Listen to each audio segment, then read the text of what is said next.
안녕하세요. 황상민의 심리상담소 황상민TV 시작하겠습니다. 네, 아이고 참 어려운 사연을 보내줬네요. 환청을 듣는 오빠, 정신과 약 말고 다른 방법은 없나요? 혹시 이런 사연 보내주신 거, 환청을 듣는 오빠 혹시 제가 직접 만나게 되면 당연히 주로 무슨 한청이 들리는 건가요? 한청 소리가 옹 그러는가요? 아니면 나는 너를 죽이겠다, 아니면 너는 지금 뭐하냐, 나쁜 놈 XX 이런 소리가 들리냐, 한청의 내용에 대해서도 물어보거든요. 근데 정신과 의사들은 결코 이 환자들의 환청 내용에 대해서 또 이명 들린다고 할 때 그걸 구체적으로 안 물어봐요. 왜 그런지 아세요?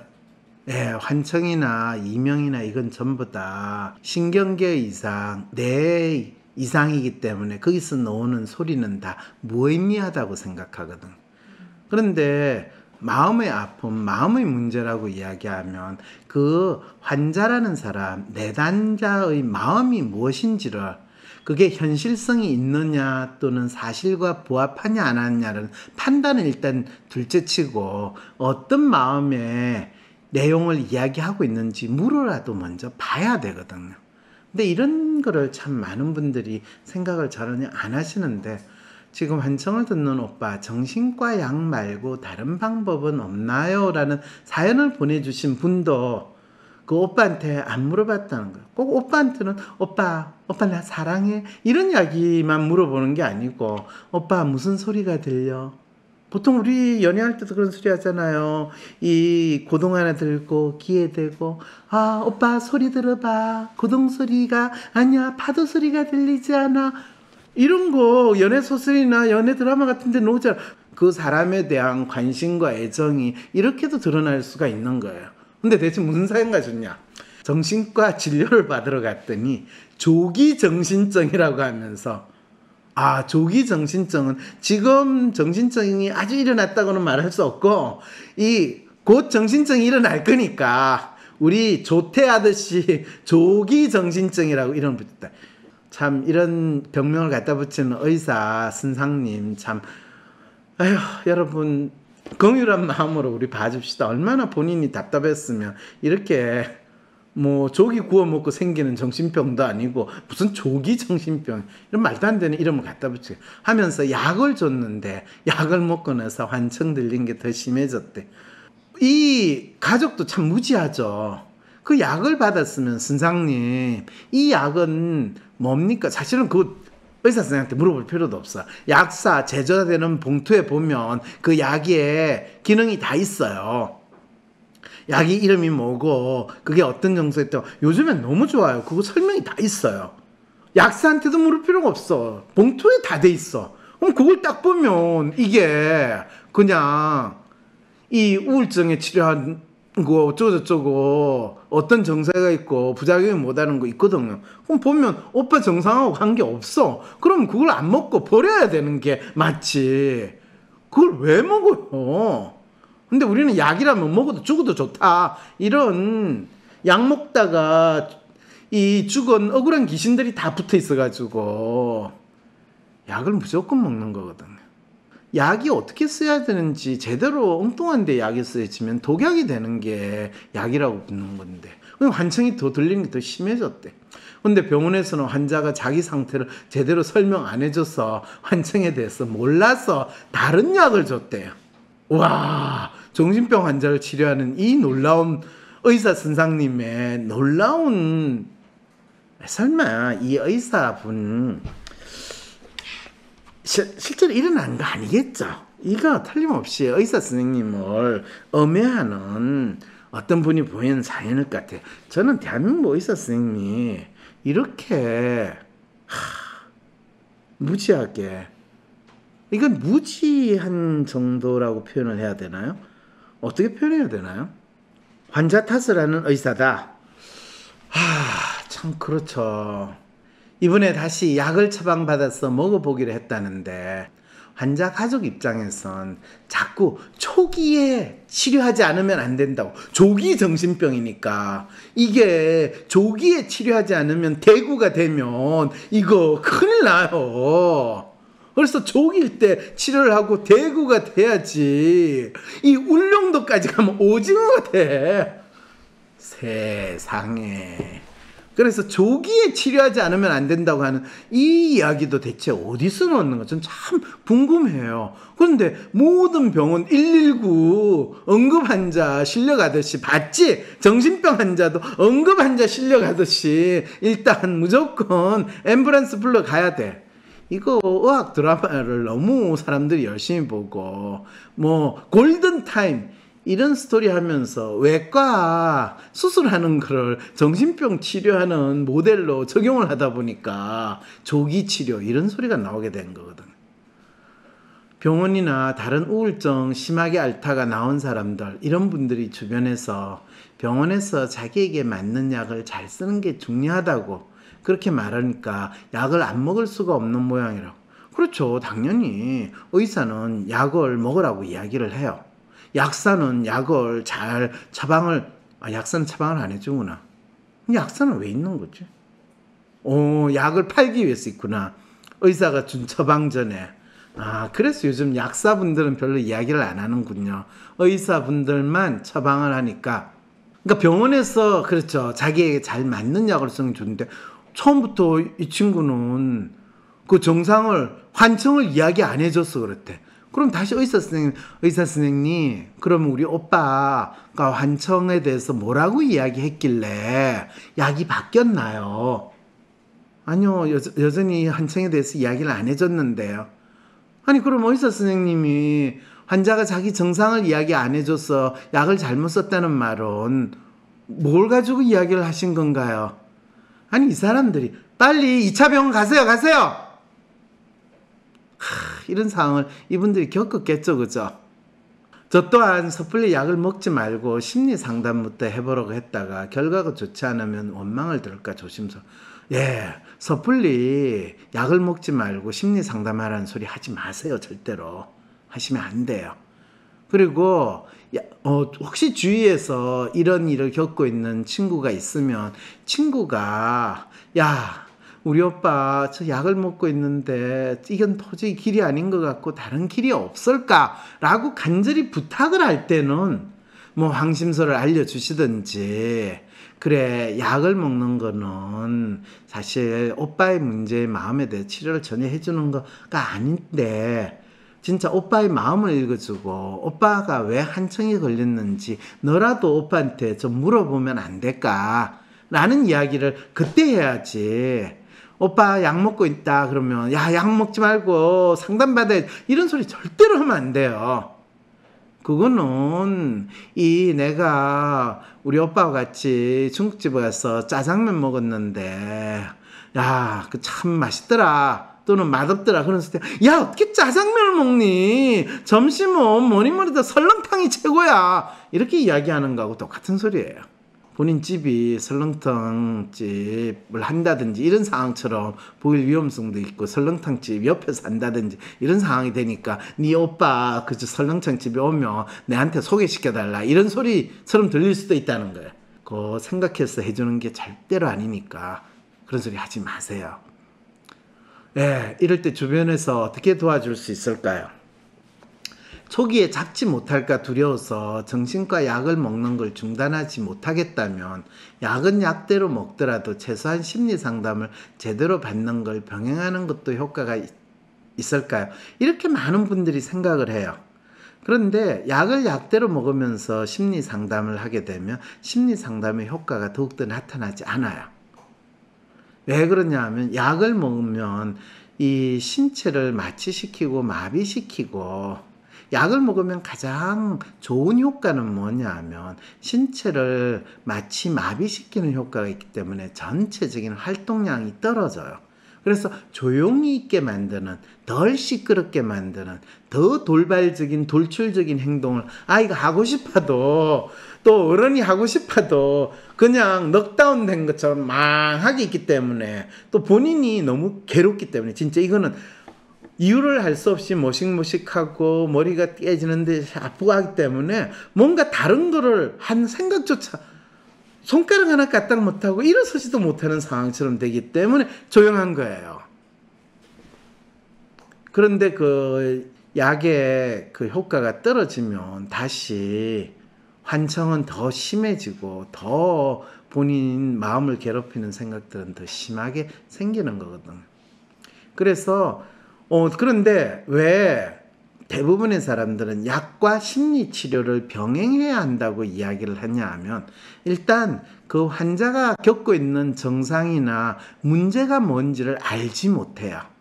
알지 못하니까 일단은 이 친구 조용히 있게 만드는 게 필요하고, 가족한테도 중요하고 의사한테는 더 중요해요. 그래서 일단 약을 처방을 하는 거예요. 소위 말하는 날뛰는 야생동물을 조용히 있게 하기 위해서 진정제를 투입하는 것과 똑같은 처치를 하는 거예요. 그러면 이제 거기에 병명을 붙이면 우울증이다 뭐다 뭐 온갖 병명을 붙이고 나면 거기에 맞는 약을 쓰면 되는 거 아니에요. 그런데 중요한 건 정신과 약은 거의 대부분이 비슷해요. 그래서 아빌리파이를 가지고 항우울제로도 쓰고요. 그 다음에 ADHD로 진단되는 애한테도 쓰고요. 당연히 조현병에도 써놓은 이런 상황이 벌어지는 거예요. 뭐 처음에 크로프로마진이라는 게 나오면서 조현병 치료 운운을 했는데, 그 이후에 넣은 많은 이 약들, 제약사마다 이름이 이제 달라지는 그런 약들이 사실은 그 개개인이 가지고 있는 마음의 아픔을 달래주는 게 아니라 개개인의 몸을 억압하고 몸을 날뛰는 거를 완화시켜주는 효과가 있다는 거는 제약사도 알고 의사들도 알아요. 그런데 그게 단순히 몸에 작용한다면 정신과 의사들은 본인들이 비즈니스를 하는데 참 힘들잖아요. 왜냐하면 1960년대 이후로 제약사한테 가장 큰 돈벌이가 되는 약이 소위 말해서 정신병 약이라고 나온 항우울제부터 시작해가지고 정신과 약이거든. 그게 제약사 회사의 레버뉴의 반 이상을 차지할 만큼 너무너무 화이자, 모더나 뭐 이런 회사들 지금 코로나 백신 운운하면서 엄청나게 뭐 난리 나고 있지만은 그런 회사들을 먹여 살리는 게 하여튼 게 정신병 약이거든요. 제약에서 돈 버는 건 좋은 일이죠. 좋은 일이죠. 그리고 그 약을 가지고 정신과 의사들이 정신병 환자를 치료한다면서 열심히 활동하는 것도 좋은 일이에요. 뭐 니 그거 이렇게 안 하면 미친놈들 어떡하려고, 이러면 내가 걔네들을 뭐 치료해 주거나 데리고 살 수 있는 것도 아니잖아요. 그러니까 그렇죠. 정신병원 많이 만들어가지고 거기 약이 없을 때는 전기 충격을 주든지 아예 뇌를 절단하고든지 아니면 그냥 가두는 걸로 연명하는 것밖에 방법이 없었는데, 약이라도 있으니까 그냥 일상적으로 각 집에서 멍하게 지내고 그거라도 다행이다 생각하고 지내야죠. 뭐 이렇게 물어보면 누구라도 내가 당하지 않는 한은 그럴 수밖에 없는 거죠. 그런데 온전히 약을 끊고 심리 상담을 진행해야 하는 건가요? 라고 할 때, 심리 상담이 그 효과가 있으려면 그 당사자 본인이 이게 내가 내 몸의 문제가 아니라 내 마음의 문제고 내 삶의 주인은 내 자신이 되고, 그랬을 때 내가 지금 약의 기운에 의해서 내 몸이 통제되어 있는데 내가 내 삶의 주인이 되려면 약으로부터도 내가 자유로워져야 되고 약에서 벗어나야 된다라는 생각을 뚜렷이 가져야 돼요. 그러면 약을 끊어야 된다는 이야기거든. 그런데 이 마약성 약, 하다못해 알코올 중독된 상태에서 이 알코올을 끊는 것만 해도 너무너무 괴로워요. 우리가 알코올 중독자 치료한다고 하면서 병원에 데려가요. 알코올 중독자 환자를 10년, 20년 전문으로 치료했던 어떤 간호사, 그 간호사가 저한테 박사 이 논문 심사를 받은 경우가 있었어요. 그랬을 때 그 친구가 무려 20년 동안 알코올 전문 병동에서 이 환자를 간호했다는 게 참 신기하기도 하고, 그 친구가 또 이 알코올 중독 환자들의 심리에 대해서 내한테 질문을 하면서 연구를 해서 박사 논문을 쓴다는 것부터 기특해서 내가 물었어요. 그래요. 병원에서는 그럼 알코올 중독 환자들을 어떻게 치료하고 계세요? 박사님, 사실 알코올 중독 환자를 병원에서 치료할 수 있는 길은 없습니다. 의사도 알코올 중독 환자를 그냥 폐쇄병동에 집어넣고 감금시키는 거 외에는 의사가 약이라고 주는데 그거는 진정제 아스피린 수준이지 다른 거는 전혀 없거든요. 그러면 어떻게 해요? 네. 그런데 3개월, 6개월 동안 약을 폐쇄병동에 있는 동안에 술을 안 먹게 되면 그게 끊는 유일한 방법입니다. 그러면 그 3개월, 6개월 동안 폐쇄병동에 있게 되면 최장 거의 1년 정도까지는 있을 수 있고, 근데 거기 들어가는 비용도 만만치는 않지만 술값보다는 싸고, 또 가족들이 그렇게 요청을 하고 본인도 그거 하면 1년 동안 있는데요. 있을 때 그럼 술을 진짜 어차피 못 먹잖아요. 그러면 1년쯤 있고 나면 본인이 단주했다고 생각하고 더 이상 근데 그 대신에 처음에 들어와서 1개월 내지 2개월은 엄청나게 괴로워한대요. 술 생각도 날 뿐만 아니라 술 달라고 난리도 치고, 그럴 때마다 진정제 줘가지고 그냥 넉다운 시키면 시간은 지나가니까. 그러면 한 달쯤 지나면 이제 술에 대한 갈급함이 없어지기 시작하고 한 3개월까지 간대요. 근데 3개월 지나면 더 이상 이제 거의 이거는 마약 중독됐던 사람이 1개월, 3개월쯤 지나고 나면 온갖 그 사이에 고통을 호소하더라도 3개월쯤 지나면 더 이상 이제 약을 안 찾는 거와 마찬가지인데, 그 사이에는 거의 온갖 지랄을 다 하고 몸에도 이상한 정세들이 많이 나타나는데, 그걸 우리는 뭐라고 그래요? 검단 정세라고 이야기를 해요. 네.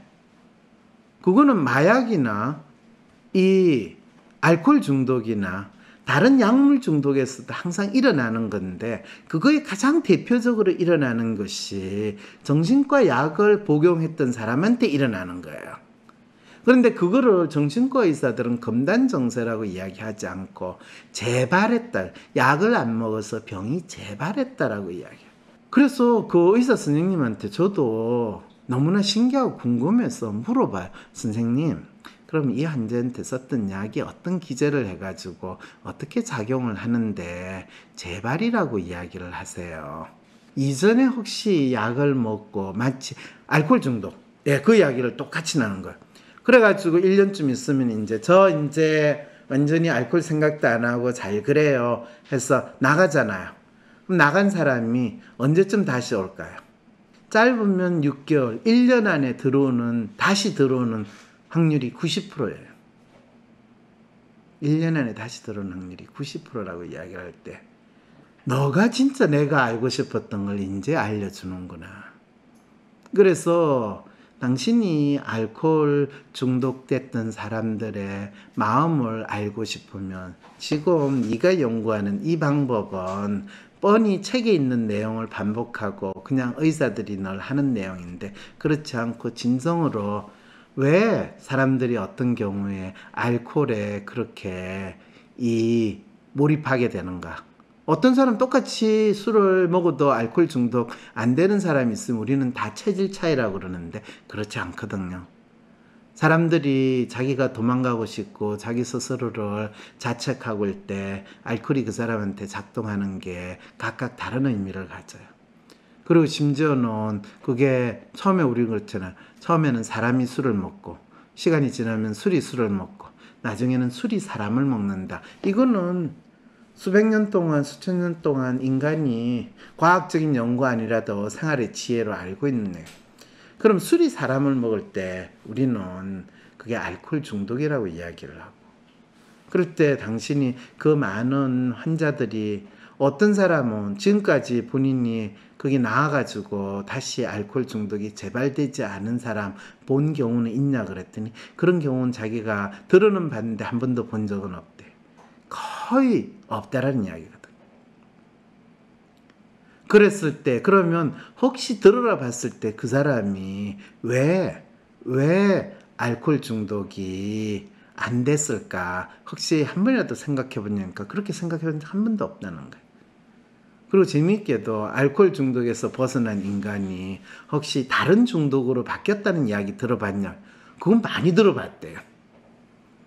알코올 중독, 도박 중독, 또 하다못해 섹스 중독 이런 것까지 탐닉한다라는 것은 자기가 부닥치는 상황에서 나름대로 도피하는 뭐 워콜릭이라고 이야기해서 일중독 이 모든 것도 다 중독이고 공부 중독 마찬가지예요.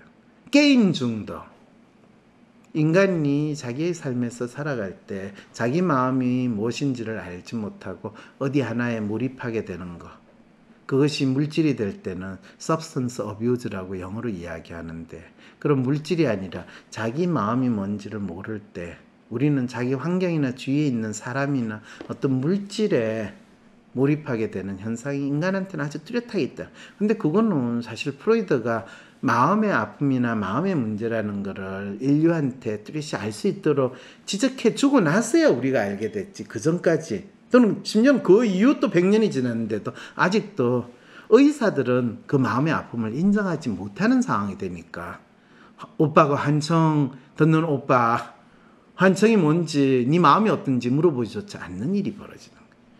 그러니까 일단 약 먹고 죽은 듯이 지내 그거를 치료라고 하는 상황에 우리가 있는 거죠.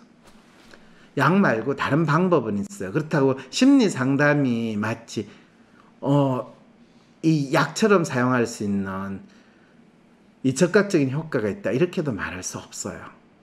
문제는 오빠의 마음을 진짜 읽어준다면 그거는 바로 설리반 선생이 삼중고에 시달리는 헬렌 켈러를 정상 이상으로 그 사람의 재능을 발휘할 수 있게 만드는 그건데 다른 방법은 오빠한테 헬렌 켈러의 설리반 선생님 같은 오빠의 마음을 읽어주고 오빠의 생활을 나름대로 제대로 관리할 수 있고 도와줄 수 있는 그런 사람을 찾든지 이런 상황이 벌어지는 거죠.